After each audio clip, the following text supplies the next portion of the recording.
wanted to come real quick and discuss some 2014 goals that I have for my hair. I work full-time. I'm in graduate school now, so that's another full-time job. I mean, I commute now back and forth to work 2 hours one way.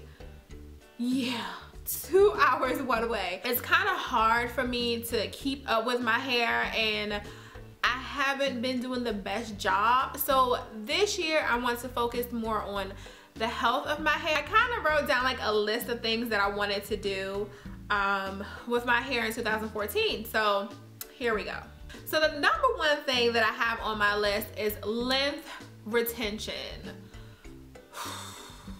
To me, this is like the biggest thing that I struggle with. I am a cutter.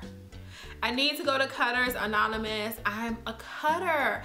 I cut my hair so often, I trim my hair so often, and I'm always like, well, they say if you trim your hair is gonna be healthy. I just enjoy cutting my hair. I can't even lie. My ends could be like this much frizz to it, and I'll cut it and be like, well, it was frizzy on the ends. I love cutting my hair.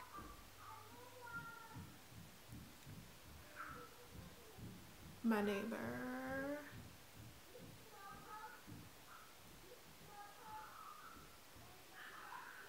This year I'm going to try to focus on not cutting my hair just because I feel like it, only cutting it when it's necessary, and trying to retain length. The next thing on my list is learning more about ingredients. I read the back of these bottles and I'm just like, what? I don't care. I don't even know what this is, whatever. The only big ingredients that I know about is from clearly the natural hair community: mineral oil, alcohol, petroleum, glycerin. But I need to learn what Maxilifiofa, Lumzima, whatever that is. That could really be undercover glycerin or undercover mineral oil. I'm not gonna be an ingredient snob, but I feel like I still need to be more conscious because there's probably products that I'm using, and just because it doesn't say mineral oil on it doesn't mean that it's still good for my hair, and I'm giving it a try and I'm wasting money. Hello, and my vision board says to save more money, which ties into the next thing on my list, which is affordable products. And so many people in here who say you are like one of the few who actually do affordable products, and that is something that I want to stick to. You guys already know I don't like buying stuff online. I have wanted to try, what is it, the Original Moxie? I wanted to try that since I went natural. I can't justify the purchase. I just cannot. And I mean, I think that's one of Shari J's favorite lines. Like, every time she uses it, her hair comes out immaculate. I just can't justify the purchase. So just because a product is cheaper doesn't mean that it's not the best. You can find cheaper alternatives, I believe, to everything. Okay, so the next thing on my list is to have a hair routine. When I first went natural, I had a routine. It was every 3 days. I was co-washing my hair, retwisting my hair, and every other week I was deep conditioning. And my hair was thriving. I never had a dry moment in my hair. My hair was nice and shiny. It was healthy. When people would touch it, they would just be like, oh my goodness, your hair feels so soft. Within this last year, I have not been on a routine at all, and my hair has suffered because of that. Because I've told you guys plenty of times, I will go a month without washing my hair. And then when I do wash my hair, because mind you, if I haven't washed my hair, that means I haven't detangled my hair. And then when I detangle it, a mess. I lose so much hair because all of that hair is clunked up, getting tangled, getting matted, and by the time I'm ready to detangle, my hair is just like, girl, I've had enough. I'm over this and I'm over you. Goodbye. And I lose too much hair. Styling more is my next thing in 2014. I have exhausted the twist outs, and I don't do braid outs that often, but clearly everyone knows how to do a wash and go. How many times can y'all see me do a twist out? I mean, really, how many times? One of the products that I got for Christmas that my mom got for me is this bonnet dryer. And this is from Golden Hot, and it is the Ionic Soft Jumbo Bonnet Dryer. Since I've been natural, never ever had a dryer. I've solely been air drying every single time. Earlier in this video, I told you guys it takes me 2 hours to get to work and 2 hours to get home. So by the time I come home, I don't want to wash my hair. So this is gonna save me a lot of time, because being scared that my hair is not gonna dry has caused me not to wash my hair often. July or August, I bought curl formers, and I'm so terrified to use them because I'm like, what if they don't dry?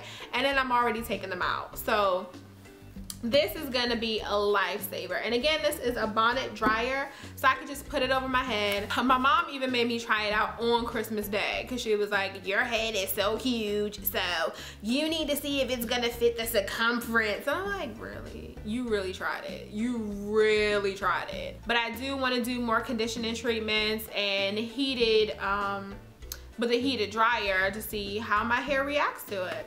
The next thing that I had on my list was keeping protective styles in longer, and I'm already gonna tell you I'm not gonna do it. I mean, I can't. I just can't. I put these Molly twists in my hair 2 weeks ago, and I am so over it. Like, I'm already over it. I just can't do the protective style. I can only do it when I'm sick and tired of my hair, and then within like a week I'm like, I'm sorry, I miss you. So protective styling is something I know I'm not gonna be able to do more often in 2014 than I've done it before. It'll be the same pace, which will probably be once in the summertime and once in the wintertime. And the last thing that I wanted to do for not only my hair but for other people is education. I am a big introvert, okay? It may not seem like it on camera, but I am totally an introvert. So when I see people out, even when people recognize me, like, I'm so shy and I feel so bad because people want to talk about hair and I'm just like giving the bare minimum at Target or the beauty supply store, and someone's like, oh, I love your hair, and I'm just like, thank you, and I keep it moving. And with the knowledge that I have of hair, I feel like I need to educate other people who are trying, like, hey girl, mineral oil is not my friend because XYZ, but it might be your friend, and this is why. Instead of just letting people pick up stuff in the store and knowing, I'm like, oh, I'm dead wrong for letting her buy this. But, and my husband is always like, why don't you tell them that you have a YouTube channel? I'm like, I don't know, I just can't do it. So being more open and vocal about natural hair and the health of hair and helping more people that I actually know in real life, that's also going to be one of my goals in 2014. I do feel like I should help people as other people have helped me. One of the people that when I first started even considering going natural was Giselle Couture, and if you've been watching YouTube videos for a long time, you definitely remember her. I watched her videos day and night over and over. And the one thing that I loved about her was that she believed in simple hair care.